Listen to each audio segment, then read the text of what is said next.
आपको एक दफ़ा फिर खुश आमदीद। अपने इस लेक्चर में हम एक प्रॉब्लम सॉल्व करेंगे और उस प्रॉब्लम को सॉल्व करने के लिए फ्री बॉडी डायग्राम और 2D इक्विलिब्रियम इक्वेशंस का इस्तेमाल होगा। मैं प्रॉब्लम की स्टेटमेंट पढ़ता हूँ। The indicated location of the centre of mass of the 1600 kg pickup truck is for the unladen condition.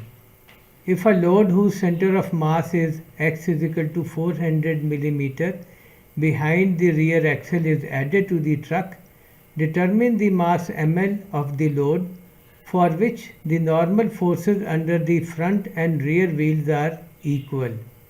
Truck का जो मास है वो 1600 kg है, तो इसका जो वेट होगा वो 1600 मल्टीप्लाइड बाई 9.81 न्यूटन होगा और ये पॉइंट G पर एक्ट कर रहा है और एक्ट कर रहा होगा ये डाउनवर्ड। और ये सिचुएशन उस वक्त है कि इस ट्रक का जो CG जो है वो पॉइंट G पर है जब इस पर कोई लोड नहीं लगा हुआ। इस वेट की वजह से पॉइंट A और पॉइंट B पर कुछ रिएक्शन फोर्स होगी और हम अपनी इंजीनियरिंग इंट्यूशन से बता सकते हैं कि जो पॉइंट A पर रिएक्शन फोर्स होगी वो पॉइंट B पर जो रिएक्शन फोर्स होगी उससे ज़्यादा होगी, यानी कि हम ये कह सकते हैं कि RA जो है वो RB से ज़्यादा है। अब अगर ट्रक को हम इस तरह लोड करें कि x is equal to 400 millimetre, यानी कि रियर एक्सल से 400 मिलीमीटर मज़ीद पीछे अगर हम एक मास रख दें जिसका मास जो है वो ml है, तो इस तरह हमें ml की वैल्यू पता करके देनी है कि दोनों रिएक्शन फोर्स जो है RA और RB बराबर हो जाए। तो चलिए इसको सॉल्व करते हैं और इसको सॉल्व करने के लिए हम इसका फ्री बॉडी डायग्राम बनाएंगे और इक्विलिब्रियम इक्वेशंस का इस्तेमाल करेंगे। अब हम इस प्रॉब्लम के सॉल्यूशन पर आते हैं। हमारा जो सबसे पहला स्टेप होगा वो होगा कि हम इसकी फ्री बॉडी डायग्राम बनाएं। तो अगर हम अपने ट्रक को हर चीज़ से आइसोलेट कर लें तो हम इसमें देखेंगे कि उसमें 4 फोर्सेस हैं, जिनमें 2 जो है वो अप्लाई हो रही हैं और 2 जो है वो रिएक्शन फोर्सेस हैं। तो जो फोर्सेस जो अप्लाई हो रही हैं वो एक जो है ट्रक का वेट है यानी कि mg, और वो जिस तरह यहाँ हमने शो किया है, और उसकी वैल्यू है 1600 इंटू 9.81 न्यूटन। और जिस पॉइंट पर वो एक्ट कर रही है वो पॉइंट है पॉइंट G, और इसकी डायरेक्शन जो है वो डाउनवर्ड है, वर्टिकली डाउनवर्ड। दूसरा जो है वो हमारा जो लोड है उसका वेट, उसकी लोकेशन हमें पता है मगर उसकी वैल्यू हमें नहीं मालूम, तो ये हमारा एक अननोन है। इसकी जो लोकेशन है वो रियर व्हील से 400 मिलीमीटर फर्दर पीछे है। जो 2 रिएक्शन फोर्सेस हैं वो एक है RA जो कि पॉइंट A पर एक्ट कर रहा है और दूसरी फोर्स है RB जो कि पॉइंट B पर एक्ट कर रही है। इनके डिस्टेंसेस ये हमारे सामने हैं कि हॉरिजॉन्टल डिस्टेंस पॉइंट A का G से 1125 यानी कि 1125 मिलीमीटर है और हॉरिजॉन्टल डिस्टेंस पॉइंट B और पॉइंट G का 1675 मिलीमीटर है। तमाम फोर्सेस चाहे वो नोन है या अननोन वो हमने आइडेंटिफाई कर ली, डिस्टेंसेस भी आइडेंटिफाई कर लिए। तो हमारा अगला स्टेप ये होगा कि हम इक्विलिब्रियम इक्वेशंस को इस्तेमाल करें। चूँकि हमारी तमाम फोर्सेस जो हैं वो वाई डायरेक्शन में है। वाई डायरेक्शन इस तरह हमने कहा कि अगर हम अपना एक्सिस सिस्टम इस तरह बनाएं जो कि एक ट्रेडिशनल तरीका है तो फोर्सेस सारी वाई डायरेक्शन में है। तो हम सिर्फ 2 ही इक्विलिब्रियम इक्वेशन इस्तेमाल कर सकेंगे। एक होगी summation of forces in Y direction और वो ज़ीरो होनी चाहिए। दूसरी इक्वेशन ये होगी कि अगर हम किसी भी पॉइंट पर मोमेंट लें तो उसका सम जो है वो ज़ीरो होना चाहिए।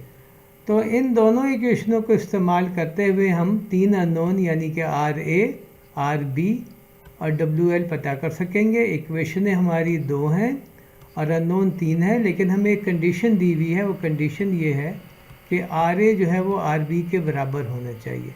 तो अब हमारे पास 3 इक्वेशन और 3 अननोन हो जाएंगे और हम इस प्रॉब्लम को आसानी से सॉल्व कर सकेंगे। अब हम इक्विलिब्रियम इक्वेशंस को इस्तेमाल करते हैं ताकि हम अपने unknown R A, R B और डब्ल्यू एल की वैल्यू पता कर सकें। तो पहली हमारी इक्वेशन है कि तमाम फोर्सेस जो वाई डायरेक्शन में उनको सम करें तो हमें ज़ीरो मिलना चाहिए। तो हमारी फोर्सेस आर ए और आर बी जो है ये अपवर्ड हैं, तो R A plus R B हो गया। ये जो वेट है ट्रक का 1600 इंटू 9.81 न्यूटन, ये डाउनवर्ड है, तो इक्वेशन में ये आ गया। और डब्ल्यू एल भी डाउनवर्ड है, तो इक्वेशन में ये माइनस डब्ल्यू एल भी आ गया। और इन तमाम को अगर आप सम करें तो आपको ज़ीरो मिलना चाहिए। तो यहाँ हमें ये पता है कि आर ए जो है वो आर बी के बराबर है, और इसको अगर हम इस्तेमाल करें तो इक्वेशन की कंडीशन ये हो जाएगी 2RB minus 1600 into 9.81 minus W L is equal to 0। इस इक्वेशन में एक अननोन डब्ल्यू एल है, दूसरा अननोन आर बी है। अगला स्टेप हमारा है कि तमाम मोमेंट अगर हम पॉइंट ए के गिर्द लें उनका सम ज़ीरो होना चाहिए। पॉइंट ए के गिर्द हम इसलिए ले रहे हैं कि आर ए की कंट्रीब्यूशन जो है वो ज़ीरो होगी, और कंट्रीब्यूशन आर बी इस फोर्स से जो वेट है ट्रक का और डब्ल्यू एल से आएगी।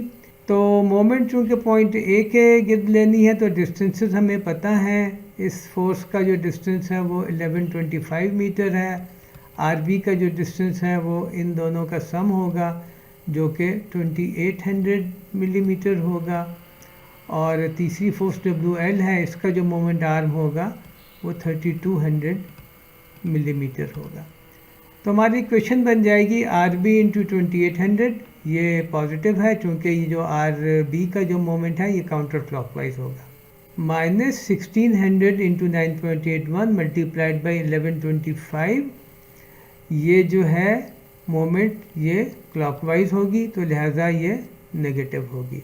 इसी तरह डब्ल्यू एल की वजह से जो मोमेंट होगी वो भी नेगेटिव होगी, और डब्ल्यू एल इंटू 3200 ये टर्म आखिरी टर्म होगी इस इक्वेशन में, और इनको सम करेंगे तो हमें ज़ीरो मिलना चाहिए।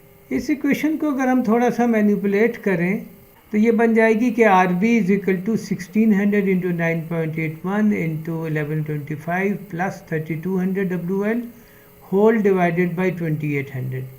हम ये कर सकेंगे कि इस आर बी को उठा के यहाँ रखें और डब्ल्यू एल की वैल्यू जो है वो हम मालूम कर लें।